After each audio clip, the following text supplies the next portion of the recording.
Ezra, chapter 1.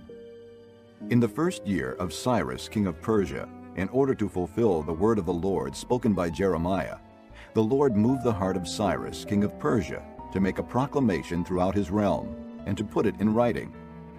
This is what Cyrus, king of Persia, says.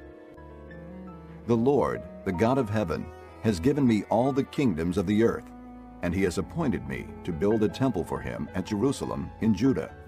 Any one of his people among you, may his God be with him, and let him go up to Jerusalem in Judah and build the temple of the Lord, the God of Israel, the God who is in Jerusalem.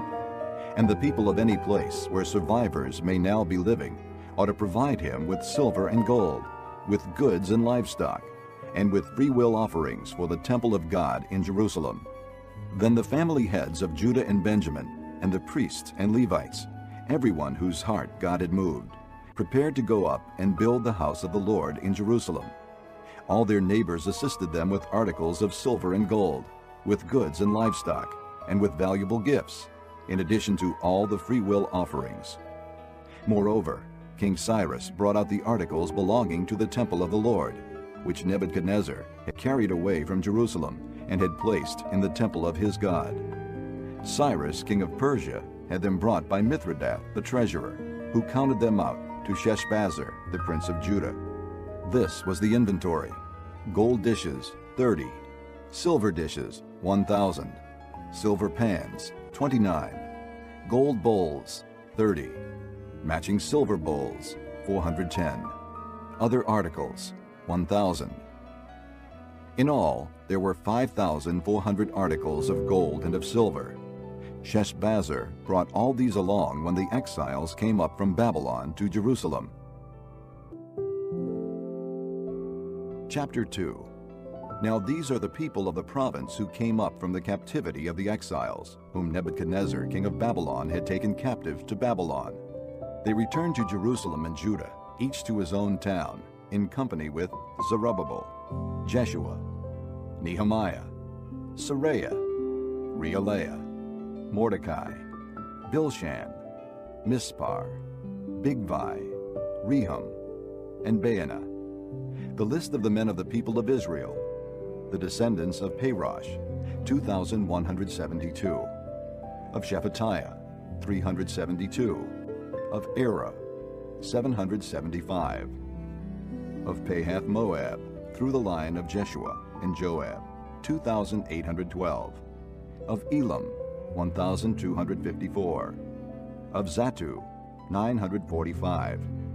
Of Zakkai, 760. Of Bani, 642. Of Bebai, 623. Of Azgad, 1,222. Of Adonikam, 666. Of Bigvai, 2,056. Of Aden, 454.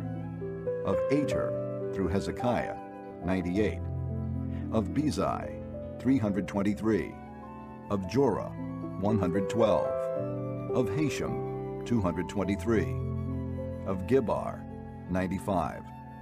The men of Bethlehem, 123. Of Netophah, 56. Of Anathoth, 128.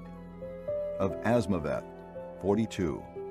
Of Kiriath Jearim, Kephirah, and Beeroth, 743. Of Ramah and Geba, 621. Of Michmash, 122. Of Bethel and Ai, 223. Of Nebo, 52. Of Magbish, 156. Of the other Elam, 1,254. Of Haram, 320. Of Lod, Hadid, and Ono, 725. Of Jericho, 345. Of Sanea, 3,630. The priests, the descendants of Jedaiah, through the family of Jeshua, 973. Of Immer, 1,052. Of Pashur, 1,247. Of Haram, 1,017. The Levites, the descendants of Jeshua and Kadmiel, through the line of Hodaviah, 74. The singers, the descendants of Asaph, 128. The gatekeepers of the temple, the descendants of Shallum, Ater, Talmon, Akub, Hatita, and Shobai, 139. The temple servants, the descendants of Ziha, Hashupha, Tabaoth, Kiras, Siaha, Padon, Labana, Hagaba, Akub, Hagab, Shalmai, Hanan, Giddel, Gehar, Reaiah, Rezin, Nakoda, Gazam, Uzzah, Paseah, Besai, Asna, Meunim, Nephusim, Bakbuk, Hakupha, Harhar, Basluth, Mahida, Harsha, Barkas, Sisera, Tema, Neziah, and Hatipha. The descendants of the servants of Solomon, the descendants of Sotai, Hasapharith, Peruda, Jaala, Darkon, Giddel, Shephatiah, Hadel, Pokereth-Hazzebaim, and Amai. The temple servants and the descendants of the servants of Solomon, 392. The following came up from the towns of Tel Melah, Tel Harsha, Kirub, Adon, and Immer, but they could not show that their families were descended from Israel. The descendants of Delaiah, Tobiah, and Nekoda, 652. And from among the priests, the descendants of Hobaiah, Hakaz, and Barzillai, a man who had married a daughter of Barzillai the Gileadite, and was called by that name. These searched for their family records, but they could not find them, and so were excluded from the priesthood as unclean. The governor ordered them not to eat any of the most sacred food until there was a priest ministering with the Urim and Thummim. The whole company numbered 42,360, besides their 7,337 men servants and maidservants, and they also had 200 men and women singers. They had 736 horses, 245 mules, 435 camels, and 6,720 donkeys. When they arrived at the house of the Lord in Jerusalem, some of the heads of the families gave free will offerings toward the rebuilding of the house of God on its site. According to their ability, they gave to the treasury for this work 61,000 drachmas of gold, 5,000 minas of silver, and 100 priestly garments. The priests, the Levites, the singers, the gatekeepers, and the temple servants settled in their own towns, along with some of the other people, and the rest of the Israelites settled in their towns.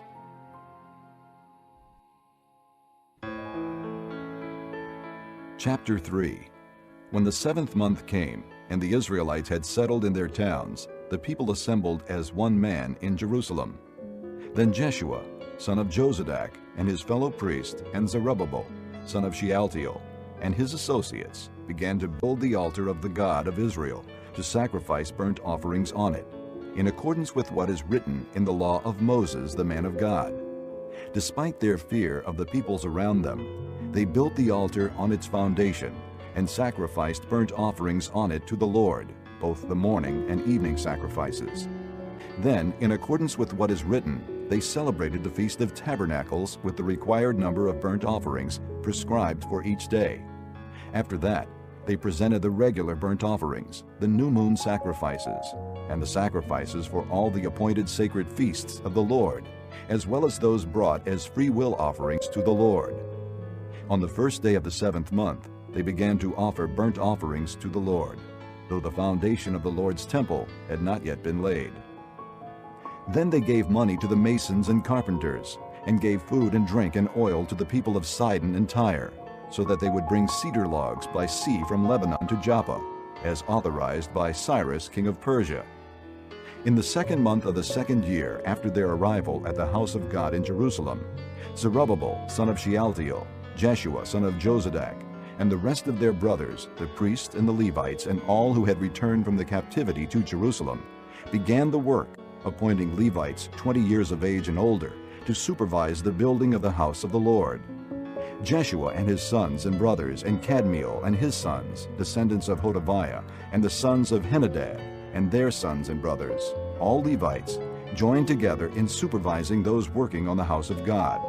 When the builders laid the foundation of the temple of the Lord, The priests in their vestments and with trumpets, and the Levites, the sons of Asaph, with cymbals took their places to praise the Lord, as prescribed by David king of Israel. With praise and thanksgiving they sang to the Lord. He is good. His love to Israel endures forever. And all the people gave a great shout of praise to the Lord, because the foundation of the house of the Lord was laid. But many of the older priests and Levites and family heads, who had seen the former temple, wept aloud when they saw the foundation of this temple being laid, while many others shouted for joy. No one could distinguish the sound of the shouts of joy from the sound of weeping, because the people made so much noise, and the sound was heard far away. Chapter 4. When the enemies of Judah and Benjamin heard that the exiles were building a temple for the Lord, the God of Israel, they came to Zerubbabel and to the heads of the families and said, "Let us help you build, because like you, we seek your God, and have been sacrificing to him since the time of Esarhaddon, king of Assyria, who brought us here."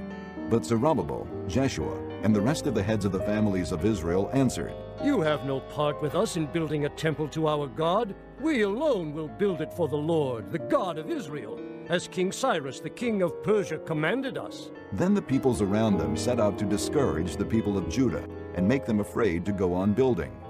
They hired counselors to work against them and frustrate their plans during the entire reign of Cyrus, king of Persia, and down to the reign of Darius, king of Persia. At the beginning of the reign of Xerxes, they lodged an accusation against the people of Judah and Jerusalem. And in the days of Artaxerxes, king of Persia, Bishlam, Mithridath, Tabeel, and the rest of his associates wrote a letter to Artaxerxes. The letter was written in Aramaic script and in the Aramaic language. Rehum, the commanding officer, and Shimshai, the secretary, wrote a letter against Jerusalem to Artaxerxes the king, as follows.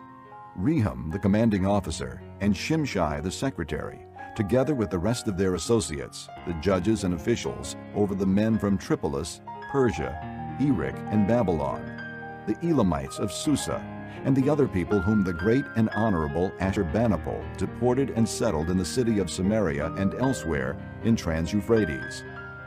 This is a copy of the letter they sent him.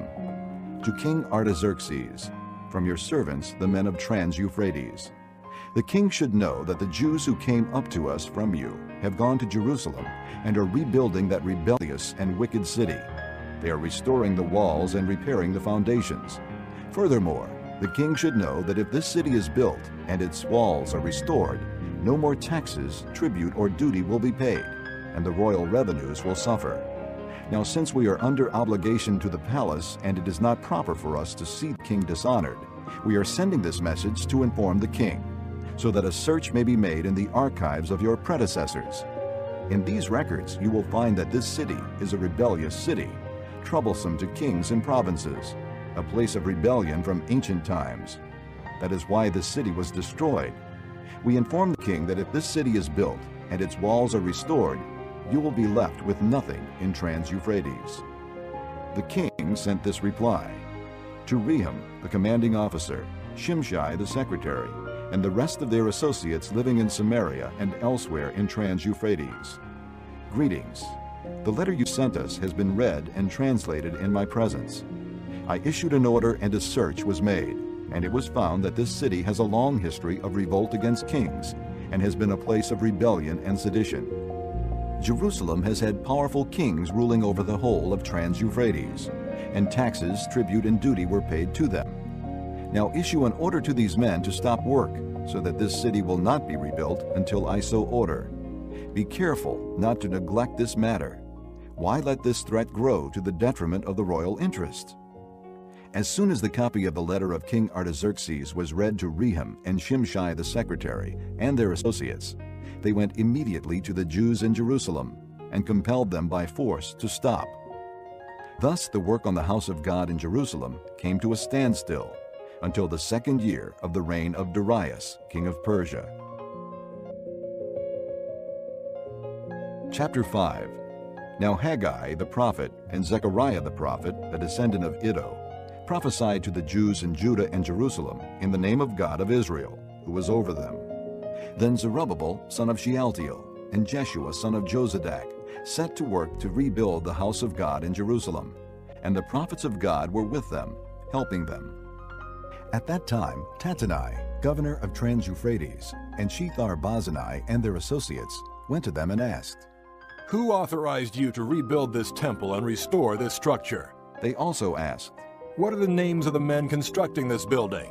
but the eye of their God was watching over the elders of the Jews, and they were not stopped until a report could go to Darius and his written reply be received. This is a copy of the letter that Tattenai, governor of Trans-Euphrates, and Shethar-Bozenai and their associates, the officials of Trans-Euphrates, sent to King Darius. The report they sent him read as follows. To King Darius, cordial greetings. The king should know that we went to the district of Judah, to the temple of the great God. The people are building it with large stones and placing the timbers in the walls. The work is being carried on with diligence and is making rapid progress under their direction. We questioned the elders and asked them, "Who authorized you to rebuild this temple and restore this structure?" We also asked them their names, so that we could write down the names of their leaders for your information. This is the answer they gave us.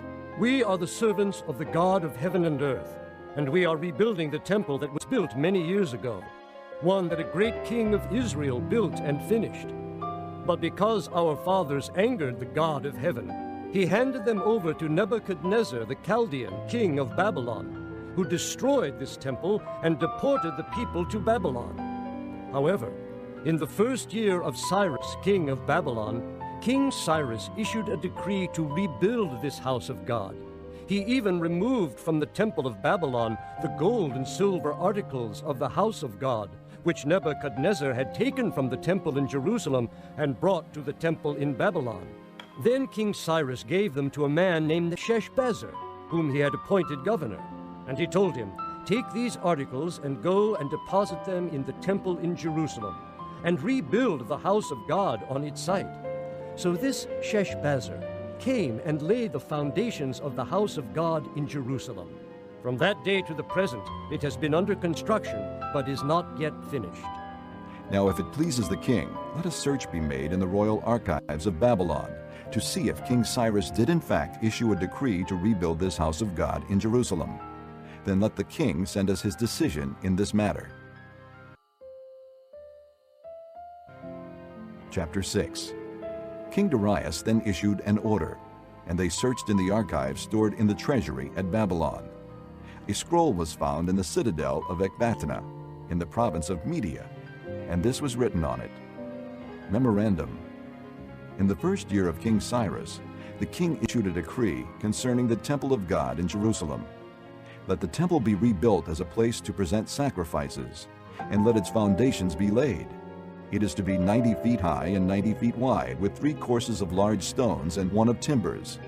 The costs are to be paid by the royal treasury.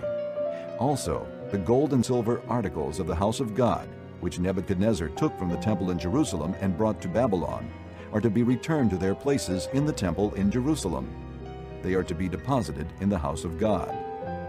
Now then, Tattenai, governor of Trans-Euphrates, and Shethar-Bozenai and you, their fellow officials of that province, stay away from there. Do not interfere with the work on this temple of God. Let the governor of the Jews and the Jewish elders rebuild this house of God on its site. Moreover, I hereby decree what you are to do for these elders of the Jews in the construction of this house of God. The expenses of these men are to be fully paid out of the royal treasury, from the revenues of Trans-Euphrates, so that the work will not stop. Whatever is needed, young bulls, rams, male lambs for burnt offerings to the God of heaven, and wheat, salt, wine, and oil, as requested by the priests in Jerusalem, must be given them daily without fail, so that they may offer sacrifices pleasing to the God of heaven, and pray for the well-being of the king and his sons. Furthermore, I decree that if anyone changes this edict, a beam is to be pulled from his house, and he is to be lifted up and impaled on it. And for this crime his house is to be made a pile of rubble. May God, who has caused his name to dwell there, overthrow any king or people who lifts a hand to change this decree or to destroy this temple in Jerusalem. I, Darius, have decreed it. let it be carried out with diligence. Then, because of the decree King Darius had sent, Tattenai, governor of Trans-Euphrates, and Shethar-Bozenai and their associates carried it out with diligence. So the elders of the Jews continued to build and prosper under the preaching of Haggai the prophet and Zechariah, a descendant of Iddo.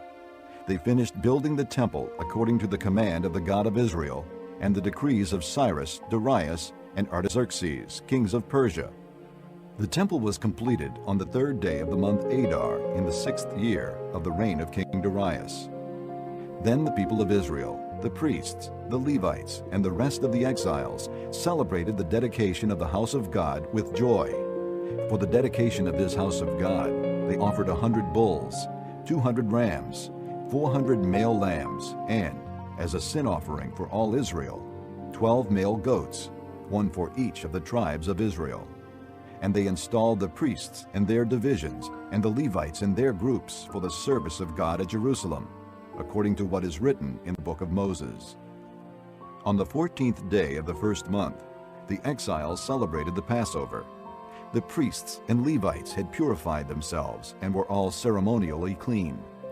The Levites slaughtered the Passover lamb for all the exiles, for their brothers the priests, and for themselves. So the Israelites who had returned from the exile ate it, together with all who had separated themselves from the unclean practices of their Gentile neighbors, in order to seek the Lord, the God of Israel. For 7 days they celebrated with joy the feast of unleavened bread, because the Lord had filled them with joy by changing the attitude of the king of Assyria, so that he assisted them in the work on the house of God, the God of Israel. Chapter 7. After these things, during the reign of Artaxerxes, king of Persia, Ezra, son of Seraiah, the son of Azariah, the son of Hilkiah, the son of Shallum, the son of Zadok, the son of Ahitub, the son of Amariah, the son of Azariah, the son of Meraioth, the son of Zerahiah, the son of Uzzi, the son of Buckai, the son of Abishua, the son of Phinehas, the son of Eleazar, the son of Aaron the chief priest. This Ezra came up from Babylon. He was a teacher well versed in the law of Moses, which the Lord, the God of Israel, had given.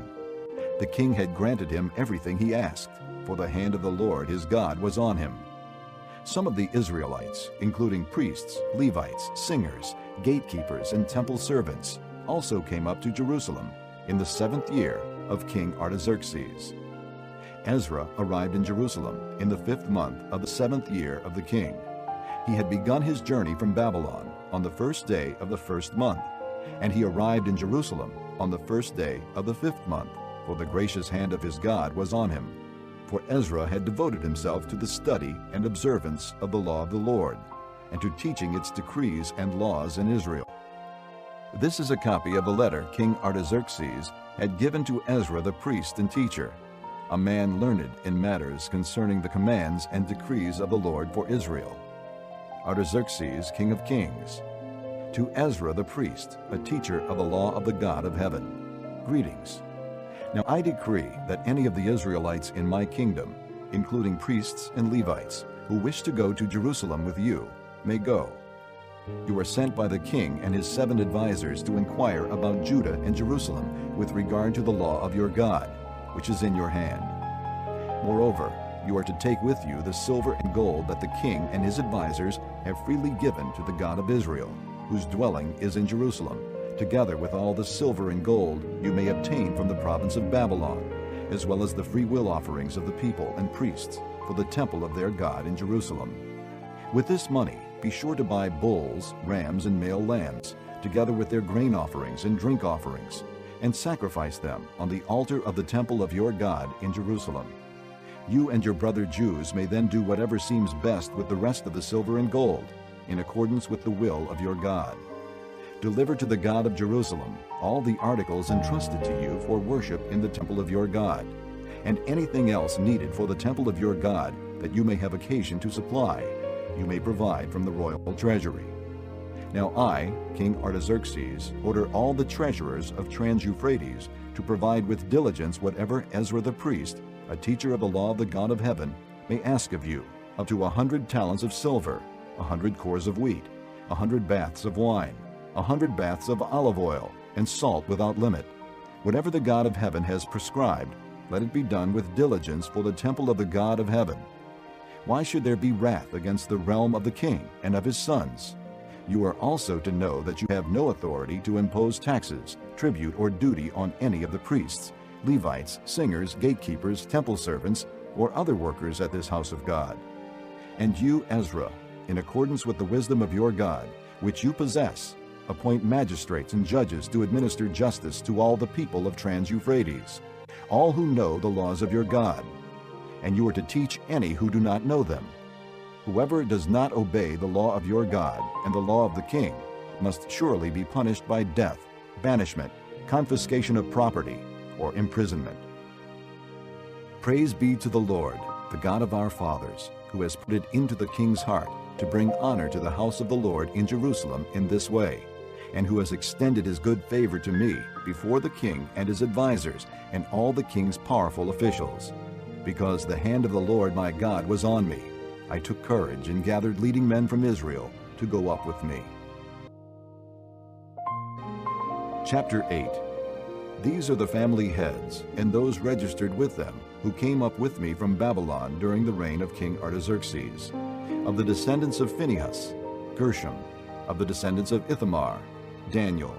Of the descendants of David, Haddish. Of the descendants of Shechaniah. Of the descendants of Parosh, Zechariah, and with him were registered 150 men.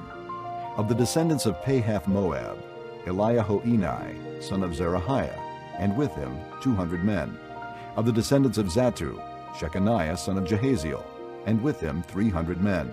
Of the descendants of Adin, Ebed, son of Jonathan, and with him 50 men. Of the descendants of Elam, Jeshaiah, son of Athaliah, and with him 70 men.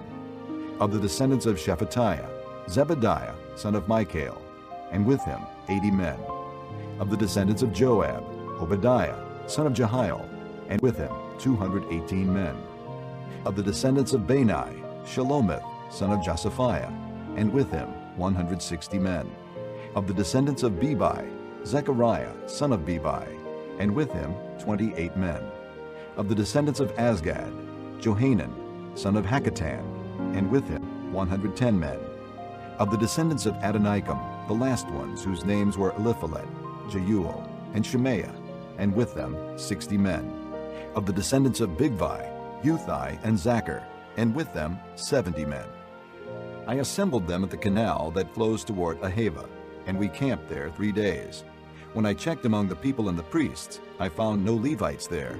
So I summoned Eleazar, Ariel, Shemaiah, Elnathan, Jerib, Elnathan, Nathan, Zechariah, and Meshullam, who were leaders, and Joiarib and Elnathan, who were men of learning. And I sent them to Iddo, the leader in Casiphia. I told them what to say to Iddo and his kinsmen, the temple servants in Casiphia, so that they might bring attendance to us for the house of our God. Because the gracious hand of our God was on us, they brought us Sherebiah, a capable man from the descendants of Malai, son of Levi, the son of Israel, and Sherebiah's sons and brothers, 18 men. And Hashabiah, together with Jeshaiah, from the descendants of Merari, and his brothers and nephews, 20 men. They also brought 220 of the temple servants, a body that David and the officials had established to assist the Levites.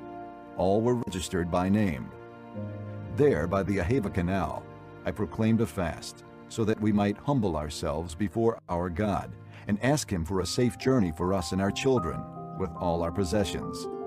I was ashamed to ask the king for soldiers and horsemen to protect us from enemies on the road, because we had told the king, "The gracious hand of our God is on everyone who looks to him, but his great anger is against all who forsake him." So we fasted and petitioned our God about this, and he answered our prayer. Then I set apart 12 of the leading priests, together with Sherebiah, Hashabiah, and 10 of their brothers, and I weighed out to them the offering of silver and gold and the articles that the king, his advisers, his officials, and all Israel present there had donated for the house of our God. I weighed out to them 650 talents of silver, silver articles weighing 100 talents, 100 talents of gold, 20 bowls of gold valued at 1,000 derricks, and 2 fine articles of polished bronze, as precious as gold. I said to them, "You, as well as these articles, are consecrated to the Lord. The silver and gold are a free-will offering to the Lord, the God of your fathers. Guard them carefully until you weigh them out in the chambers of the house of the Lord in Jerusalem, before the leading priests and the Levites and the family heads of Israel." Then the priests and Levites received the silver and gold and sacred articles that had been weighed out to be taken to the house of our God in Jerusalem. On the 12th day of the first month, we set out from the Ahava Canal to go to Jerusalem. The hand of our God was on us, and He protected us from enemies and bandits along the way. So we arrived in Jerusalem, where we rested 3 days. On the 4th day, in the house of our God, we weighed out the silver and gold and the sacred articles into the hands of Meremoth, son of Uriah the priest. Eleazar, son of Phinehas, was with him, and so were the Levites, Jozabad, son of Jeshua, and Noadiah, son of Binnui. Everything was accounted for by number and weight, and the entire weight was recorded at that time. Then the exiles who had returned from captivity sacrificed burnt offerings to the God of Israel, 12 bulls for all Israel, 96 rams, 77 male lambs, and as a sin offering, 12 male goats. All this was a burnt offering to the Lord. They also delivered the king's orders to the royal satraps and to the governors of Trans-Euphrates, who then gave assistance to the people and to the house of God. Chapter 9. After these things had been done, the leaders came to me and said, "The people of Israel, including the priests and the Levites, have not kept themselves separate from the neighboring peoples with their detestable practices, like those of the Canaanites, Hittites, Perizzites, Jebusites, Ammonites, Moabites, Egyptians, and Amorites. They have taken some of their daughters as wives for themselves and their sons, and have mingled the holy race with the peoples around them. And the leaders and the officials have led the way in this unfaithfulness." When I heard this, I tore my tunic and cloak, pulled hair from my head and beard, and sat down appalled. Then everyone who trembled at the words of the God of Israel gathered around me because of this unfaithfulness of the exiles. And I sat there appalled until the evening sacrifice. Then, at the evening sacrifice, I rose from my self-abasement, with my tunic and cloak torn, and fell on my knees with my hands spread out to the Lord my God, and prayed, "O my God, I am too ashamed and disgraced to lift up my face to you, my God, because our sins are higher than our heads, and our guilt has reached to the heavens. From the days of our forefathers until now, our guilt has been great. Because of our sins, we and our kings and our priests have been subjected to the sword and captivity, to pillage and humiliation at the hand of foreign kings, as it is today. But now, for a brief moment, the Lord our God has been gracious in leaving us a remnant and giving us a firm place in His sanctuary, and so our God gives light to our eyes and a little relief in our bondage. Though we are slaves, our God has not deserted us in our bondage. He has shown us kindness in the sight of the kings of Persia. He has granted us new life to rebuild the house of our God and repair its ruins, and He has given us a wall of protection in Judah and Jerusalem. But now, O our God, what can we say after this? For we have disregarded the commands you gave through your servants the prophets when you said, 'The land you are entering to possess is a land polluted by the corruption of its peoples. By their detestable practices, they have filled it with their impurity from one end to the other. Therefore, do not give your daughters in marriage to their sons, or take their daughters for your sons. Do not seek a treaty of friendship with them at any time, that you may be strong and eat the good things of the land, and leave it to your children as an everlasting inheritance. What has happened to us is a result of our evil deeds and our great guilt. And yet, our God, you have punished us less than our sins have deserved, and have given us a remnant like this. Shall we again break your commands and intermarry with the peoples who commit such detestable practices? Would you not be angry enough with us to destroy us, leaving us no remnant or survivor? O Lord, God of Israel, you are righteous. We are left this day as a remnant. Here we are before you in our guilt, though because of it, not one of us can stand in your presence. Chapter 10. While Ezra was praying and confessing, weeping and throwing himself down before the house of God, a large crowd of Israelites, men, women, and children, gathered around him. They too wept bitterly. Then Shechaniah, son of Jehiel, one of the descendants of Elam, said to Ezra, "We have been unfaithful to our God by marrying foreign women from the peoples around us. But in spite of this, there is still hope for Israel. Now let us make a covenant before our God to send away all these women and their children in accordance with the counsel of my Lord and of those who fear the commands of our God. Let it be done according to the law. Rise up. This matter is in your hands. We will support you, so take courage and do it." So Ezra rose up and put the leading priests and Levites and all Israel under oath to do what had been suggested. And they took the oath. Then Ezra withdrew from before the house of God and went to the room of Jehohanan, son of Eliashib.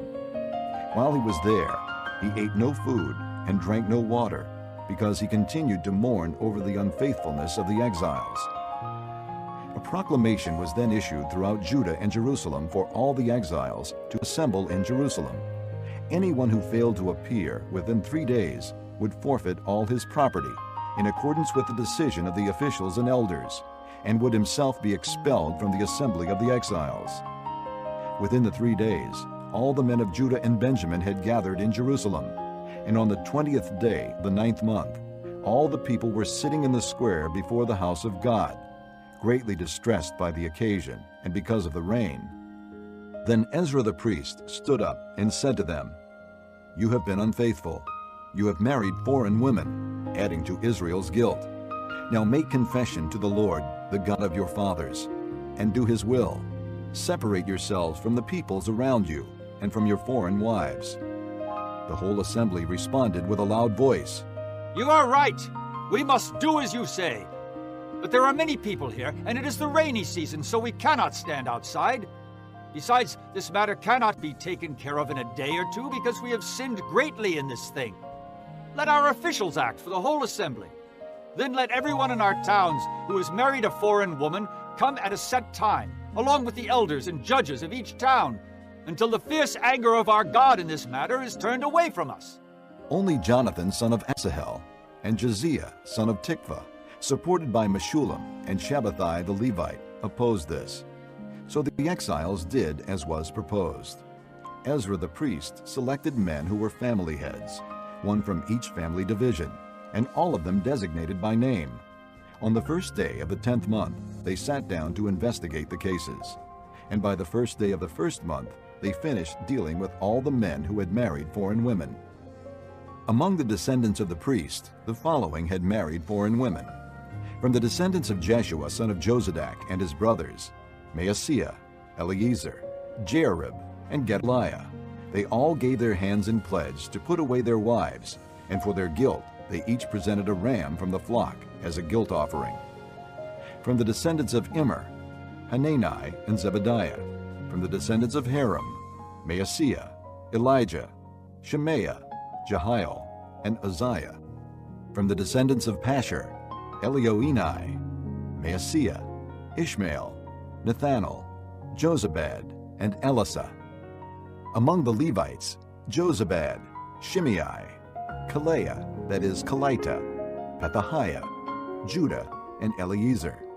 From the singers, Eliashib. From the gatekeepers, Shallum, Telem, and Uri. And among the other Israelites, from the descendants of Parosh, Ramiah, Isaiah, Malchijah, Mijamin, Eleazar, Malchijah, and Benaiah. From the descendants of Elam, Mattaniah, Zechariah, Jehiel, Abdi, Jeremoth, and Elijah.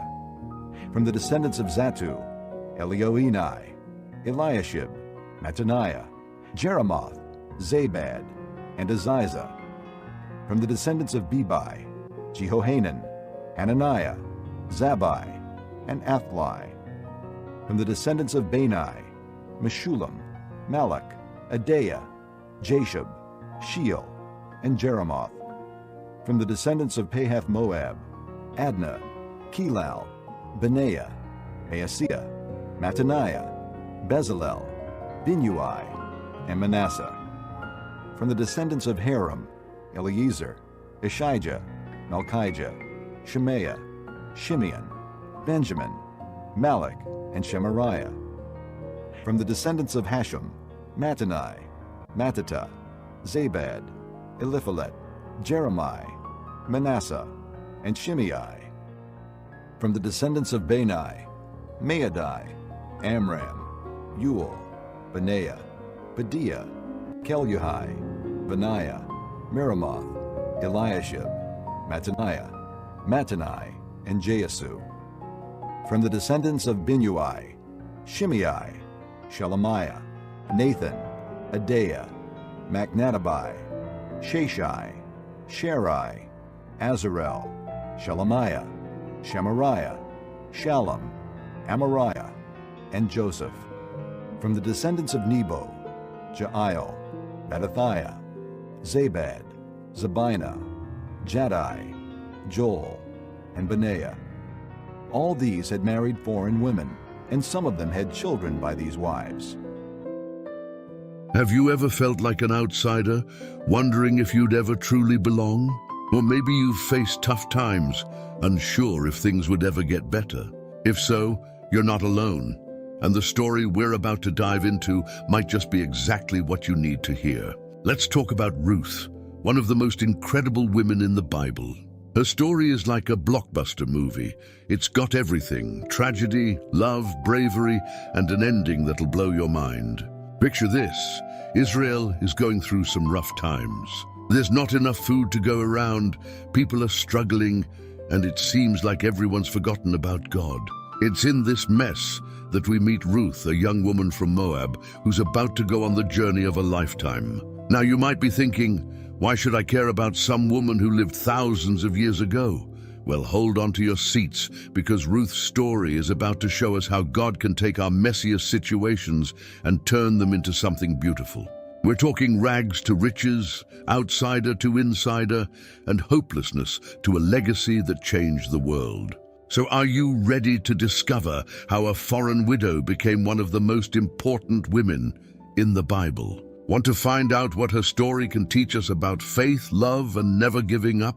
Then stick around, because we're about to unpack the amazing story of Ruth, and trust me, it's going to be one wild ride. Get ready to see how God works in mysterious ways, how one person's faithfulness can change history, and how love can conquer all obstacles. This isn't just some dusty old tale.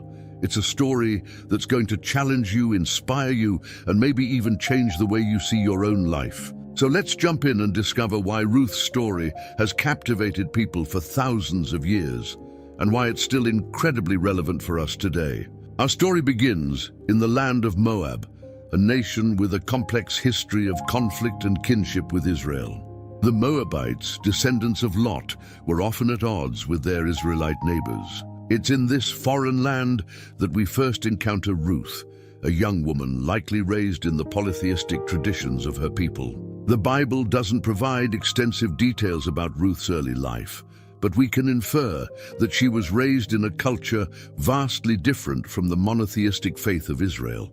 Imagine a young Ruth, perhaps curious about the beliefs of her Israelite neighbors, yet firmly rooted in the customs of her own people. Enter Elimelech, a man from Bethlehem in Judah, who journeys to Moab with his wife Naomi and their two sons, Mahlon and Chilion, seeking refuge from a severe famine. It's a desperate move, leaving the promised land for a foreign territory, but one driven by the basic need for survival. In time, Mahlon takes Ruth as his wife, while his brother Chilion marries another Moabite woman named Orpah. The Bible is silent on the details of Ruth and Mahlon's courtship and wedding, but we can imagine the cultural challenges they might have faced. A union between an Israelite and a Moabite was unconventional, to say the least. During their marriage, it's likely that Ruth was exposed to the faith of Israel. The book of Ruth later reveals her deep commitment to the God of Israel, suggesting that her time with Mahlon had a profound impact on her spiritual journey. However, their happiness was to be short-lived. In a tragic turn of events, Elimelech dies, leaving Naomi a widow in a foreign land. Then, in what must have been a devastating blow, both Mahlon and Chilion also pass away, leaving not one, but 3 widows: Naomi, Ruth, and Orpah. In ancient times, the plight of a widow was often desperate, but to be a widow in a foreign land was even more precarious. Ruth's world had been turned upside down, and the choices she would make next would alter the course of her life, and indeed, the course of history. The scene is set with profound grief and uncertainty. 3 widows, Naomi, Ruth, and Orpah, stand at a crossroads, their futures hanging in the balance. The loss of their husbands has left them vulnerable in a society where a woman's security often depended on male protection and provision. Naomi, burdened by sorrow and perhaps feeling the weight of guilt for leaving her homeland, decides to return to Bethlehem. She's heard that the Lord has visited his people and ended the famine. With nothing left for her in Moab, she prepares for the journey back to Judah. In a moment of selfless love, Naomi urges her daughters-in-law to return to their mothers' homes. She blesses them, saying, "May the Lord deal kindly with you, as you have dealt with the dead and with me," Ruth 1:8. Naomi's words reveal the depth of affection that had grown between these women, transcending cultural barriers. What follows is one of the most poignant scenes in Scripture. Orpah, after much weeping, kisses Naomi goodbye and returns to her people. But Ruth clings to Naomi, refusing to leave her side. In face of Naomi's insistence, Ruth utters words that have echoed through the ages. "Do not urge me to leave you or to return from following you, for where you go I will go, and where you lodge I will lodge. Your people shall be my people, and your God my God. Where you die I will die, and there will I be buried. May the Lord do so to me, and more also, if anything but death parts me from you." Ruth 1:16-17. This declaration is more than just a pledge of loyalty to a mother-in-law. It's a profound statement of faith and commitment. Ruth is not only choosing to accompany Naomi, she's choosing to adopt Naomi's God, people, and way of life. She's leaving behind everything familiar, her homeland, her family, her gods, to venture into the unknown with Naomi. Ruth's decision is remarkable for its courage and selflessness. As a Moabite in Israel, she would likely face prejudice and hardship. Yet her love for Naomi and her newfound faith in the God of Israel compel her forward. This moment of decision showcases Ruth's extraordinary character, her loyalty, her bravery, and her willingness to sacrifice for love. In Ruth's pledge, we see a foreshadowing of the kind of commitment God desires from his people. Her words echo the covenant loyalty that God shows to Israel and that he calls Israel to show in return. Ruth's faithfulness to Naomi becomes a powerful metaphor for faithfulness to God himself. As Naomi and Ruth set out on the road to Bethlehem, they carry with them grief and uncertainty. But they also carry hope in the God who provides and in the strength of their bond. Little do they know that this journey is just the beginning of an incredible story of redemption and restoration. The road from Moab to Bethlehem stretches before Ruth and Naomi, a path spanning not just physical distance, but cultural and spiritual divides. This journey, likely around 50 miles, would have taken several days on foot, traversing rugged terrain and crossing the Jordan River. Imagine these 2 women, bonded by loss and love, making their way across the landscape. Naomi, older and grief-stricken, perhaps leaning on Ruth for support. And Ruth, stepping into a new world with each footfall, her commitment to Naomi and to the God of Israel guiding her forward. As they travel, we can envision the conversations they might have had. Perhaps Naomi shared stories of Bethlehem, of the God of Israel, and of the customs Ruth would need to learn. Maybe Ruth asked questions, eager to understand the faith she had chosen to embrace. This journey was not just a physical relocation, but a spiritual pilgrimage for Ruth. The Bible doesn't detail their journey, but we can imagine the challenges they faced. 2 women traveling alone would have been vulnerable to dangers on the road. They likely relied on the hospitality of strangers for food and shelter. Every step would have been a testament to their faith and determination. As they neared Bethlehem, the landscape would have changed. The arid regions giving way to the more fertile hills of Judah. For Naomi, it was a bittersweet homecoming. For Ruth, it was stepping into a new world, filled with uncertainty but also possibility. Their arrival in Bethlehem causes quite a stir. The scripture tells us the whole town was stirred because of them, and the women exclaimed, "Can this be Naomi?" Ruth 1:19. Naomi's response is telling, "Don't call me Naomi," she told them. "Call me Mara, because the Almighty has made my life very bitter." Ruth 1:20. Naomi's words reveal the depth of her pain and loss. She left Bethlehem full, with a husband and 2 sons, and returns empty save for her faithful daughter-in-law. Yet in her grief, Naomi still acknowledges God's sovereignty, referring to him as the Almighty. For Ruth, this moment of arrival must have been daunting.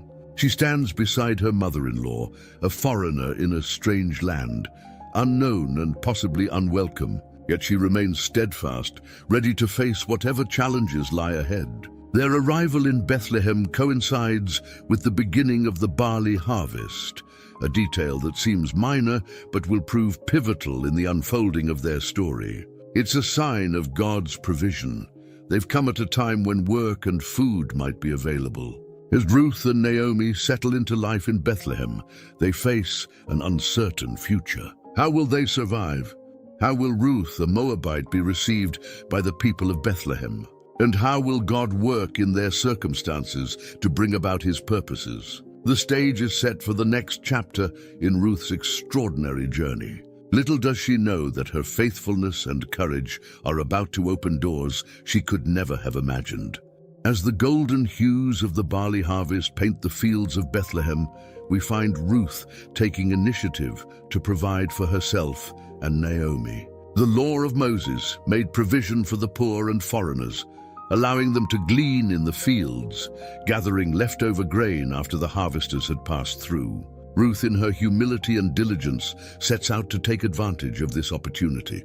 And Ruth the Moabite said to Naomi, "Let me go to the fields and pick up the leftover grain behind anyone in whose eyes I find favor." Ruth 2.2. Ruth's words reveal her character, hard-working, humble, and willing to face potential rejection for the sake of survival. As Providence would have it, Ruth finds herself in the field of Boaz, a wealthy and influential man from the clan of Naomi's late husband, Elimelech. Boaz arrives from Bethlehem, greeting his harvesters with the blessing, "The Lord be with you." Their response, "The Lord bless you," gives us a glimpse into the godly character of Boaz and the atmosphere of his fields. It's in this setting that Boaz first notices Ruth. His inquiry about her identity leads to a glowing report from his foreman. She is the Moabite who came back from Moab with Naomi. She said, "Please let me glean and gather among the sheaves behind the harvesters." She came into the field and has remained here from morning till now, except for a short rest in the shelter. Ruth 2.67. Boaz, moved by Ruth's story and impressed by her work ethic, approaches her with unexpected kindness. He tells her to stay in his fields, ensures her safety, and even invites her to drink from the water jars when thirsty. Ruth, overwhelmed by this generosity, falls at his feet asking, "Why have I found such favor in your eyes that you notice me a foreigner?" Ruth 2:10. Boaz's response is telling, "I've been told all about what you have done for your mother-in-law since the death of your husband. May the Lord repay you for what you have done. May you be richly rewarded by the Lord, the God of Israel, under whose wings you have come to take refuge." Ruth 2:11-12. This exchange reveals Boaz's godly character and his recognition of Ruth's faith and loyalty. He sees beyond her status as a Moabite and values her for her actions and devotion to the God of Israel. The day continues with Boaz showing extraordinary kindness to Ruth. He invites her to eat with his workers, personally serves her roasted grain, and instructs his men to intentionally leave extra grain for her to glean. By the end of the day, Ruth has gathered an ephah of barley, an amount that would have taken days under normal circumstances. When Ruth returns home and recounts the day's events to Naomi, her mother-in-law is quick to recognize God's hand at work. She explains that Boaz is a close relative, one of their family redeemers.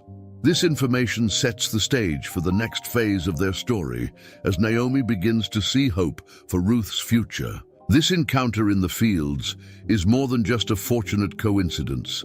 It's a testament to God's providential care, working behind the scenes to bring Ruth and Boaz together.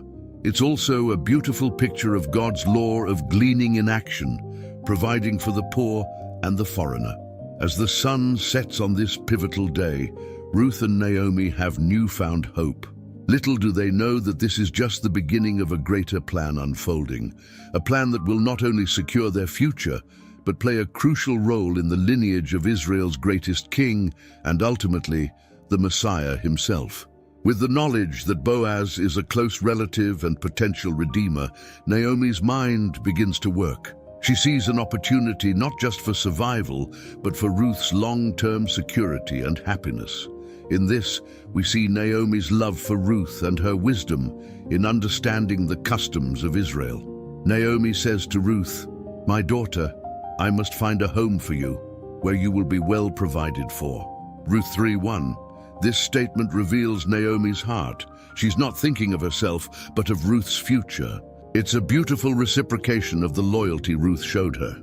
The plan Naomi devises is bold and unconventional by our modern standards, but it aligns with the customs of the time. She instructs Ruth, "Wash, put on perfume and get dressed in your best clothes.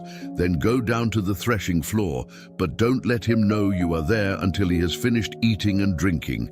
When he lies down, note the place where he is lying. Then go and uncover his feet and lie down. He will tell you what to do." Ruth 3:3-4.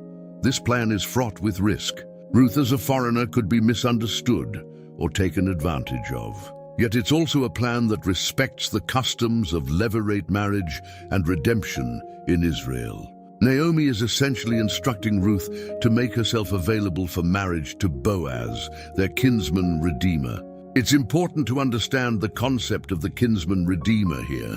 In Israelite law, a close relative had the responsibility to step in and redeem or buy back property that had been sold due to poverty, and to provide an heir for a deceased relative. This practice ensured the continuation of the family line and the protection of its inheritance. Ruth's response to this daring plan is simple and profound. "I will do whatever you say." Ruth 3:5. Her words echo her earlier pledge of loyalty to Naomi and demonstrate her trust in her mother-in-law's wisdom. This moment is pivotal in Ruth's story. She's no longer just a gleaner in the fields, dependent on the kindness of others. She's taking an active role in securing her future and, by extension, Naomi's. It's a step of faith, trusting in the God of Israel and the customs of her adopted people. As Ruth prepares to carry out this plan, we can imagine her nervousness and anticipation. She's about to approach a man of influence and wealth, putting herself in a vulnerable position. Yet her courage and trust in Naomi's guidance propel her forward. Naomi's plan sets the stage for a midnight encounter that will change the course of Ruth's life. It's a plan born of desperation, yes, but also of hope and faith in God's provision through the customs he established for his people. As the sun sets and Ruth makes her way to the threshing floor, the air is thick with possibility. Will Boaz understand and respond favorably? Will Ruth find the security and belonging she seeks? And how will God work through these circumstances to bring about his greater plan? The stage is set for a dramatic encounter that will test Ruth's courage and Boaz's character, all while showcasing God's providential care for his people. The night air is cool as Ruth approaches the threshing floor, her heart likely pounding with a mixture of nervousness and determination. The scene before her is one of celebration. The harvest is complete, and Boaz and his workers are enjoying a feast. Ruth waits patiently in the shadows, observing Boaz as Naomi instructed. As the festivities wind down, Boaz, satisfied and in good spirits, lies down at the far end of the grain pile. Ruth seizes this moment. With quiet resolve, she approaches, uncovers his feet, and lies down. This act, while potentially scandalous to our modern sensibilities, was Ruth's way of requesting marriage and redemption according to the customs of the time. In the middle of the night, Boaz startles awake. Imagine his surprise to find a woman at his feet. "Who are you?" he asks. Ruth's response is both bold and humble. "I am your servant Ruth," she says. "Spread the corner of your garment over me, since you are a guardian redeemer of our family." Ruth 3:9. This statement is loaded with cultural significance. By asking Boaz to spread his garment over her, Ruth is essentially proposing marriage. She's invoking his responsibility as a kinsman redeemer and expressing her willingness to become his wife. Boaz's response reveals his character and his deep respect for Ruth. "The Lord bless you, my daughter," he replied. "This kindness is greater than that which you showed earlier. You have not run after the younger men, whether rich or poor. And now, my daughter, don't be afraid. I will do for you all you ask. All the people of my town know that you are a woman of noble character." Ruth 3:10-11. Boaz recognizes Ruth's proposal for what it is, an act of kindness towards Naomi's family line. He's touched that Ruth, a younger woman, would consider him as a husband. His words also reveal that Ruth's reputation in Bethlehem has grown. She's known not just as a foreigner, but as a woman of noble character. However, there's a complication. Boaz, ever the man of integrity, reveals that there is another relative who is a closer kinsman redeemer. He promises Ruth that he will settle the matter in the morning, ensuring that all is done legally and ethically. In a final act of kindness, Boaz sends Ruth home with 6 measures of barley, ensuring she doesn't return to Naomi empty-handed. This gesture serves both as a promise of his intentions and as a practical provision for the two women. As dawn breaks and Ruth hurries home, we can imagine the mix of emotions she must have felt: hope, uncertainty, and perhaps a growing affection for Boaz. When she recounts the night's events to Naomi, her mother-in-law's response is telling, "Wait, my daughter, until you find out what happens, for the man will not rest until the matter is settled today." Ruth 3:18. This encounter at the threshing floor is a turning point in the narrative. Ruth's bold action, guided by Naomi's wisdom, has set in motion events that will secure their future. It's a beautiful example of human initiative working in harmony with divine providence. The scene also highlights the character of both Ruth and Boaz. Ruth demonstrates courage, humility, and trust in God's ways. Boaz shows himself to be a man of integrity, kindness, and respect for both the law and Ruth's honor. As the dust settles on this midnight encounter, the stage is set for the final resolution of Ruth's story. Will Boaz be able to redeem Ruth? How will the closer relative respond? And how will God's plan unfold through these human decisions? As the morning sun rises over Bethlehem, Boaz makes his way to the town gate, the center of civic life where legal matters were settled. True to his word, he's determined to resolve the matter of Ruth's redemption without delay. Boaz takes his seat and waits for the closer relative he mentioned to Ruth. When the man appears, Boaz calls him over, along with 10 elders of the town, to serve as witnesses. This scene at the gate is a glimpse into the legal processes of ancient Israel, showcasing the importance of public accountability and communal involvement in personal affairs. Boaz begins by addressing the matter of Naomi's land. Naomi, who has come back from Moab, is selling the piece of land that belonged to our relative Elimelech. "I thought I should bring the matter to your attention and suggest that you buy it in the presence of these seated here and in the presence of the elders of my people. If you will redeem it, do so. But if you will not, tell me, so I will know. For no one has the right to do it except you, and I am next in line." Ruth 4:3-4. The closer relative initially agrees to buy the land, seemingly unaware of the full implications. It's then that Boaz reveals the catch.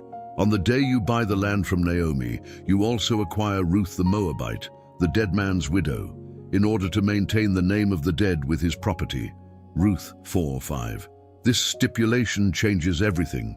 The closer relative, realizing that redeeming Ruth would potentially jeopardize his own estate, backs out of the deal. He removes his sandal, a customary way of sealing a transaction, and gives Boaz the right to redeem Ruth. Boaz seizes this opportunity with joy and determination. He declares to the elders and all the people, "Today you are witnesses that I have bought from Naomi all the property of Elimelech, Kilion, and Mahlon. I have also acquired Ruth the Moabite, Mahlon's widow, as my wife, in order to maintain the name of the dead with his property, so that his name will not disappear from among his family or from his hometown. Today you are witnesses." Ruth 4:9-10. This moment is the culmination of Ruth's journey of faith and loyalty. Boaz, in redeeming her, is not just fulfilling a legal obligation. He's embracing Ruth fully as his wife, accepting her into the community of Israel, and committing to continue the family line of Elimelech. The people and elders respond with enthusiasm, blessing Boaz and Ruth. "May the Lord make the woman who is coming into your home like Rachel and Leah, who together built up the family of Israel. May you have standing in Ephrathah and be famous in Bethlehem. Through the offspring the Lord gives you by this young woman, may your family be like that of Perez, whom Tamar bore to Judah." Ruth 4:11-12. This blessing is rich with significance, linking Ruth to the matriarchs of Israel and foreshadowing the important lineage that will come from this union. Boaz and Ruth marry, and soon they are blessed with a son. The women of the town celebrate with Naomi, saying, "Praise be to the Lord, who this day has not left you without a guardian redeemer. May he become famous throughout Israel. He will renew your life and sustain you in your old age. For your daughter-in-law, who loves you and who is better to you than 7 sons, has given him birth."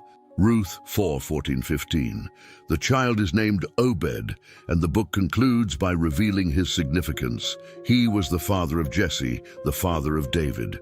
Ruth 4:17. This redemption story, beginning with tragedy and ending in joy, showcases God's providential care. Through Ruth's faithfulness and Boaz's integrity, God brings about not just the restoration of one family, but sets in motion his plan for the lineage of Israel's greatest king, and ultimately, the Messiah himself. The story of Ruth reaches its climax with the union of Ruth and Boaz, a testament to God's providence and faithfulness. After Boaz fulfilled his role as kinsman redeemer, he took Ruth as his wife, sealing their covenant before the elders and all the people of Bethlehem. This marriage was not merely a romantic union, but a powerful symbol of God's redemptive plan. Their wedding day must have been a joyous occasion, filled with celebration and hope.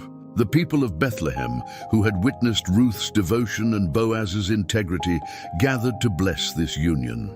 As it's written in Ruth 4:11-12, "Then all the people who were at the gate and the elders said, 'We are witnesses. May the Lord make the woman who is coming into your house like Rachel and Leah, who together built up the house of Israel. May you act worthily in Ephrathah and be renowned in Bethlehem.'" This blessing invoked the memory of the matriarchs of Israel, placing Ruth in the lineage of God's chosen people. Despite her Moabite origins, Ruth was now fully embraced as a daughter of Israel, a remarkable testament to God's inclusive love and the power of faith to transcend cultural boundaries. The marriage of Ruth and Boaz serves as a beautiful picture of Christ's relationship with his church. Just as Boaz redeemed Ruth, Christ has redeemed us. Their union reminds us of the intimate and covenantal nature of our relationship with God, calling us to a deeper understanding of his love and our response to it. The marriage of Ruth and Boaz was soon blessed with the birth of a son, Obed. This joyous event marked a dramatic turn in Ruth's story, transforming her from a childless widow to a mother and securing her place in the lineage of Israel's greatest kings. The significance of Obed's birth cannot be overstated. As we read in Ruth 4:14-15, "Then the women said to Naomi, 'Blessed be the Lord, who has not left you this day without a redeemer, and may his name be renowned in Israel.'"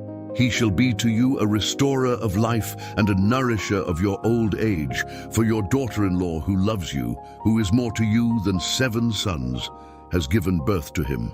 This child was seen as a gift not just to Ruth and Boaz, but to Naomi as well. Obed became the source of renewed hope and joy for Naomi, who had once returned to Bethlehem empty and bitter. Through Ruth's faithfulness and God's providence, Naomi's emptiness was filled, and her bitterness turned to sweetness. But Obed's birth had implications far beyond the immediate family. Unbeknownst to Ruth, her son would become the grandfather of King David, and through this lineage, the ancestor of Jesus Christ himself. In Matthew's genealogy of Jesus, we find Ruth's name alongside those of Abraham, Isaac, and Jacob, a Moabite woman given a place of honor in the family tree of the Messiah. Ruth's legacy therefore extends far beyond her own lifetime. Her story of faith, loyalty, and redemption became a powerful testimony to God's faithfulness and his ability to use the most unlikely individuals to fulfill his divine plan. Through Ruth, we see how God can take our broken stories and weave them into his grand narrative of redemption. Moreover, Ruth's inclusion in the lineage of Christ serves as a powerful reminder of God's heart for all nations. As the Apostle Paul would later write in Galatians 3:28, "There is neither Jew nor Greek, there is neither slave nor free, there is no male and female, for you are all one in Christ Jesus." Ruth's story foreshadows this great truth, showing that God's plan of salvation extends to all who put their faith in him, regardless of their national or ethnic background. The story of Ruth, though ancient, resonates with timeless wisdom and profound lessons for our modern lives. As we reflect on her journey, we find a wealth of spiritual insights that can guide and inspire us in our own walk of faith. First and foremost, Ruth's unwavering loyalty teaches us the power of committed relationships. Her famous declaration to Naomi, "Where you go, I will go, and where you stay, I will stay. Your people will be my people, and your God my God," as recorded in Ruth 1:16, exemplifies a depth of devotion that challenges us to examine our own commitments. In a world where loyalty often seems fleeting, Ruth's steadfastness reminds us of the beauty and strength found in faithful relationships, both with God and with others. Ruth's story also illuminates the virtue of hard work and initiative. When faced with poverty and uncertainty in Bethlehem, Ruth didn't wait for opportunity to knock. She ventured into the fields to glean. Her diligence caught the attention of Boaz, who praised her, saying, "All that you have done for your mother-in-law since the death of your husband has been fully told to me, and how you left your father and mother and your native land, and came to a people that you did not know before." Ruth 2:11. This teaches us that faith and action go hand in hand, echoing the words of James 2:17. "So also faith by itself, if it does not have works, is dead." Furthermore, Ruth's life demonstrates the transformative power of faith. By choosing to follow the God of Israel, Ruth's entire trajectory changed. She went from being a widow in a foreign land to becoming an ancestor of King David and ultimately of Jesus Christ. This remarkable transition reminds us that when we align our lives with God's will, he can use us in ways we never imagined. Ruth's story also teaches us about the beauty of redemption. Through Boaz, the kinsman redeemer, we see a picture of how God redeems our lives from emptiness and gives us a hope and a future. This foreshadows the ultimate redemption we find in Christ, who, as Ephesians 1:7 tells us, "In him we have redemption through his blood, the forgiveness of our trespasses, according to the riches of his grace." Lastly, Ruth's inclusion in the lineage of Christ underscores God's heart for all nations. Her story challenges any notion of ethnic or cultural superiority, showing that God's plan of salvation is open to all who put their faith in him. This prefigures the Great Commission and reminds us of our call to share the good news with all people, regardless of their background. As we conclude our exploration of Ruth's remarkable journey, it's crucial to understand her enduring significance in biblical history. Ruth's story, though brief, occupies a unique and pivotal place in the grand narrative of God's redemptive plan. Ruth stands as a beacon of faith in the turbulent times of the Judges, a period often characterized by the refrain, "In those days Israel had no king, everyone did as they saw fit." Judges 21:25. In contrast to the moral decay of her era, Ruth's unwavering commitment to God and her mother-in-law shines brightly, offering hope and demonstrating that individual faithfulness can have far-reaching consequences. Her place in biblical history is further cemented by her role in the lineage of King David and ultimately Jesus Christ. As Matthew's Gospel opens with the genealogy of Jesus, we find Ruth's name among the few women mentioned, alongside Tamar, Rahab, and Mary. This inclusion is no mere coincidence, but a powerful statement of God's inclusive grace and his ability to use the marginalized and the outsider to fulfill his purposes. Ruth's story bridges the gap between the era of the Judges and the monarchy of Israel. Her great-grandson David would become Israel's greatest king and a man after God's own heart. Through this lineage, Ruth becomes an unexpected link in the chain of God's covenant promises, stretching from Abraham to David and ultimately to Jesus Christ, the Messiah. Moreover, the book of Ruth provides a beautiful glimpse into the concept of the kinsman redeemer, a role fulfilled by Boaz. This foreshadows Christ's role as our ultimate redeemer, who, like Boaz, was not obligated to redeem us, but chose to do so out of love. As Ephesians 1:7 reminds us, in him we have redemption through his blood, the forgiveness of sins in accordance with the riches of God's grace. Ruth's story also stands as a testament to God's providence and sovereign care.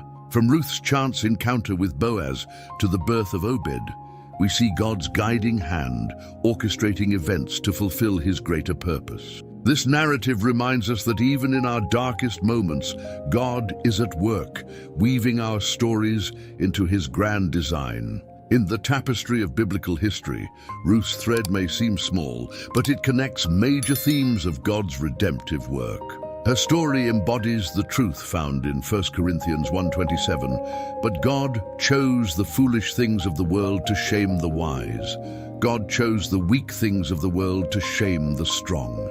As we reflect on Ruth's place in biblical history, we're reminded that our own stories, however ordinary they may seem, can be used by God in extraordinary ways. Ruth's legacy challenges us to live with unwavering faith, to embrace God's redemptive work in our lives, and to trust that our faithfulness today may have implications far beyond what we can see or imagine.